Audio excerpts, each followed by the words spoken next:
আপনারা যে হাদি হত্যাকাণ্ডের সাথে আমার জড়িত থাকার কথা জানেন। আসলে প্রকৃতপক্ষে আমি হাদি হত্যার এই ঘটনার সাথে কোনোভাবেই জড়িত না।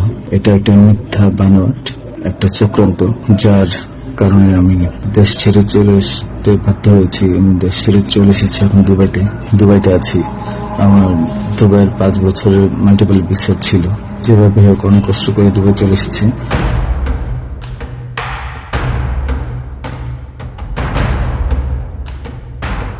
বাংলাদেশে ভারত বিরোধী জেহাদি শরীফ ওসমান হাদি হত্যায় ভারতকে জড়ানোর চক্রান্ত ফাঁস করল অভিযুক্তই। সোশ্যাল মিডিয়ায় এক ভিডিও বার্তায় হাদি হত্যার তদন্তের নামে চক্রান্ত হচ্ছে বলে দাবি করেছেন ফয়জাল করিম মাসুদ নামে ওই যুবক। তিনি জানিয়েছেন, হত্যার আগে হাদির অফিসে তাকে দেখা গেলেও হত্যার সঙ্গে কোনো যোগ নেই তার। এমনকি হাদিকে তিনি আর্থিক সাহায্য করেছেন বলেও দাবি করেছেন ফয়জাল করিম। আর এসবই তিনি বলেছেন আরব আমিরাতের দুবাইয়ে বসে। সোশ্যাল মিডিয়ায় ভাইরাল এক ভিডিওয়ে ফয়জালকে বলতে শোনা যাচ্ছে, হ্যালো এভরিওয়ান, আমি ফয়সাল করিম মাসুদ। আপনারা যে হাদি হত্যাকাণ্ডের সাথে আমার জড়িত থাকার কথা জানেন। আসলে প্রকৃতপক্ষে আমি হাদি হত্যার এই ঘটনার সাথে কোনোভাবেই জড়িত না। এটা একটা মিথ্যা বানোয়াট, একটা চক্রান্ত, যার কারণে আমি দেশ ছেড়ে চলে আসতে বাধ্য হয়েছি। আমি দেশ ছেড়ে চলে এসেছি এখন দুবাইতে আছি। আমার দুবাইয়ের 5 বছরের মাল্টিপল ভিসা ছিল, যেভাবে হোক অনেক কষ্ট করে দুবাই চলে এসেছি।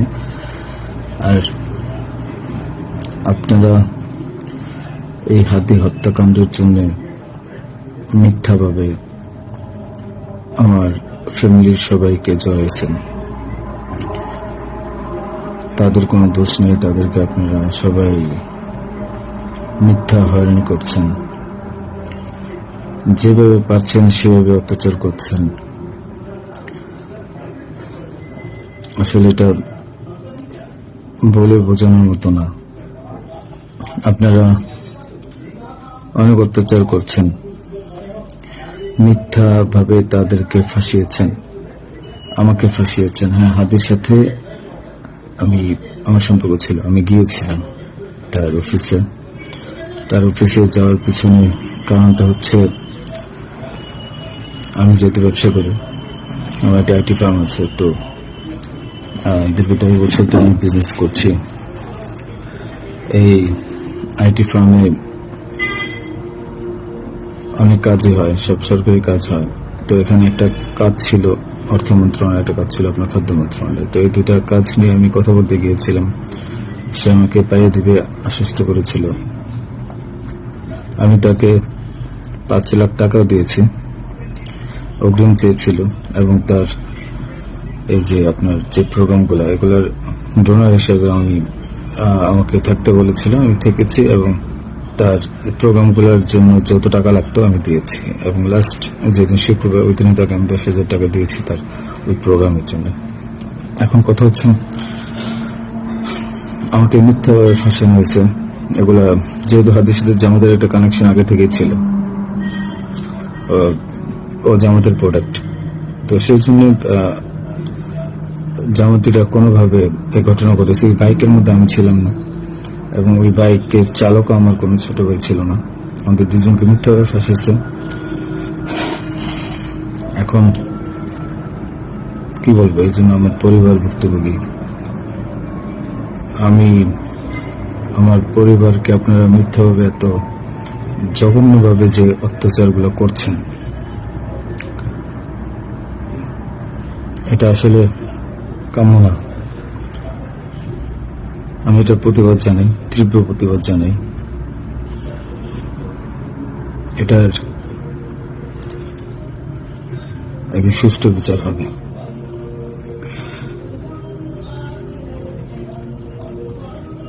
এই ঘটনার সাথে আমার পরিবার, আমি কোনোভাবেই জড়িত না। আর আপনারা যেই ব্যাংকের টাকার কথা বলছেন, এগুলো আমার কামানো টাকা, আমার সরকারি বিলের টাকা। আমি এবছরও 9 লাখ টাকা ট্যাক্স পে দিয়েছি। ট্যাক্স পে করেছি। প্রতি বছরই আমি গভর্নমেন্টকে ট্যাক্স দিই, এগুলো প্রত্যেকটা হিসাব আছে। ভারত বিরোধী জেহাদি ওসমান হাদি হত্যার পর থেকেই বাংলাদেশে নতুন করে শুরু হয় ভারত বিরোধী জিগির। আওয়ামী লীগ ও ভারত মিলে হাদিকে হত্যা করেছে বলে প্রচার করা হয় বিভিন্ন মাধ্যমে। এমনকি ওসমান হাদির হত্যাকারীরা সীমান্ত পেরিয়ে ভারতে অনুপ্রবেশ করেছে বলে গুজব ছড়ায় বারবার।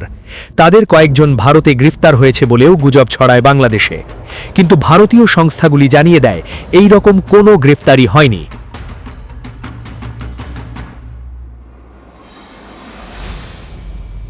ওদিকে ওসমান হাদির মৃত্যুর পর থেকেই বাংলাদেশে হিন্দুদের ওপর নির্যাতন চরমে ওঠে।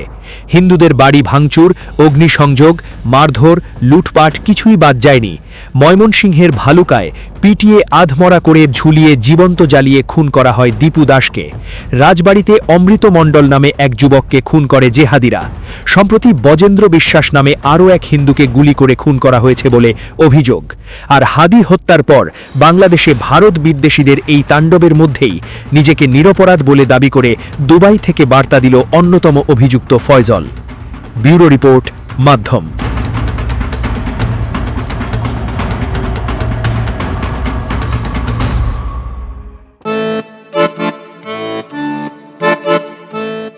भारत की आत्मा बसती है गांवों में और इन गांवों की शान है हमारा जनजातीय समाज।